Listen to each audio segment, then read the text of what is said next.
Hey guys, today's story is about a party that eventually had enough of their DM and just walked out. This story takes place at the beginning of quarantine after agreeing to join a superhero TTRPG, specifically Mutants and Masterminds, that was being ran by a player of mine in another campaign. For the sake of the story, we're going to call him Jack. Jack dropped me into a Discord with two other players where the three of us quickly made our characters. These people were Violet, who played a smart but weak archetype, Carmen, who played a tank, and myself, playing a rogue. None of us were given too much information on the world before joining the game. It was only until we were a few sessions in did Jack reveal to us that the story was based around a popular superhero TV series. We shrugged this off, assuming that he was just taking inspiration. But the further that we began to play the game, the more it was evident that the plot was just fully ripped off from the series. From just reskinned villains, to a group of his own NPCs taking the place of the main characters. Despite this, however, this was the least of our issues as the game progressed. Our characters progressively took loss after loss as villains would escape.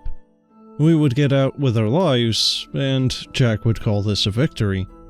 The rest of us, and our characters, thinking otherwise.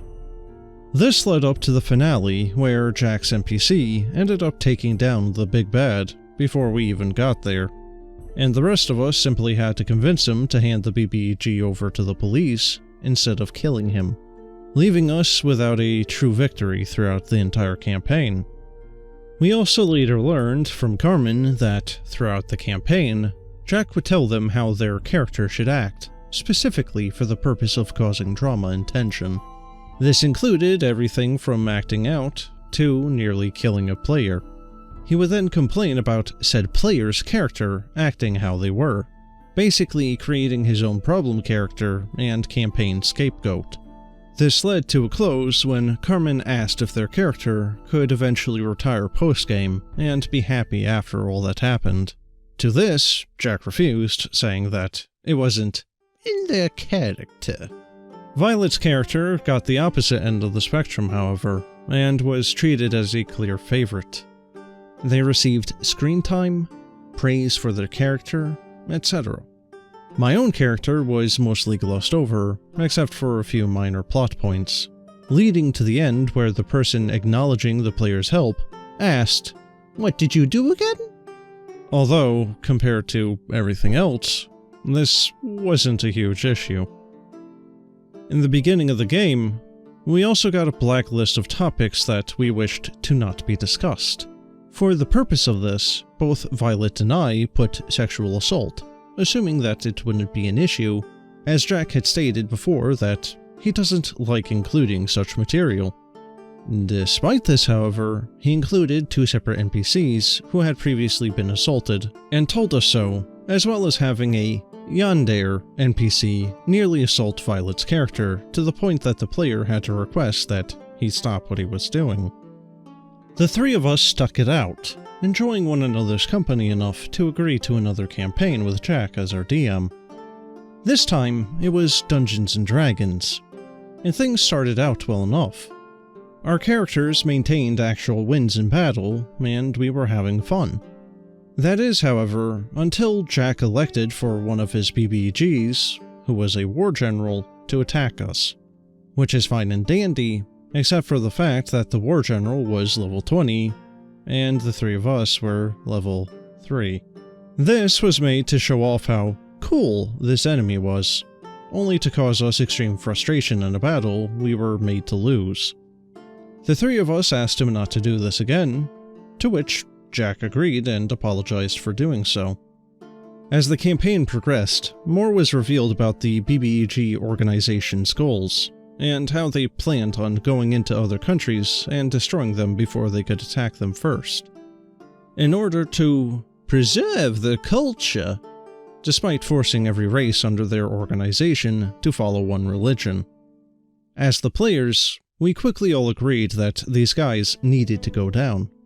But despite this, Jack would consistently defend them whenever we would make comments against the group or the BBG, expecting us to figure out that each of them had their own reason for joining. Collectively, we agreed that no reason could justify what they were doing, but this seemed to upset Jack further. The rest of us decided to keep playing at this point for the sake of each other rather than the story. It was here that we met our breaking point. After having defeated a batch of baddies, our characters were faced with another of the BBG's generals. Another seemingly impossible enemy with 26 AC and plus 10 to nearly every stat. Our group decided to tag team this enemy, choosing to either TPK or win. And as the battle progressed, things were looking up actually. As we had 2 healers to keep ourselves level, and with enough spells, we began to steadily take down the BBG's health. That is, however, until the BBG, who was a barbarian type, who didn't use magic, was suddenly and inexplicably teleported out of the battle. Jack explained that he was gone now, and the fight was over. This was the straw that broke the camel's back. We organized our thoughts post-campaign, and we walked out. The 3 of us now have a group together, looking for new games to join. Hopefully with a better GM. I have more stories about Jack as a player, but those are for another time. Lastly, Jack, if you're reading this, I don't even know what to say other than please learn about collaborative storytelling if you want to try to DM again.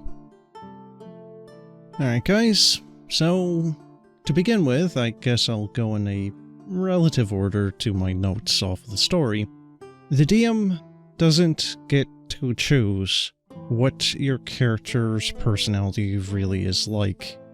And the DM telling Carmen that their character couldn't retire was kind of a crappy decision on the DM's part. Especially with how they constantly try to tell these people how to play their characters and whatnot.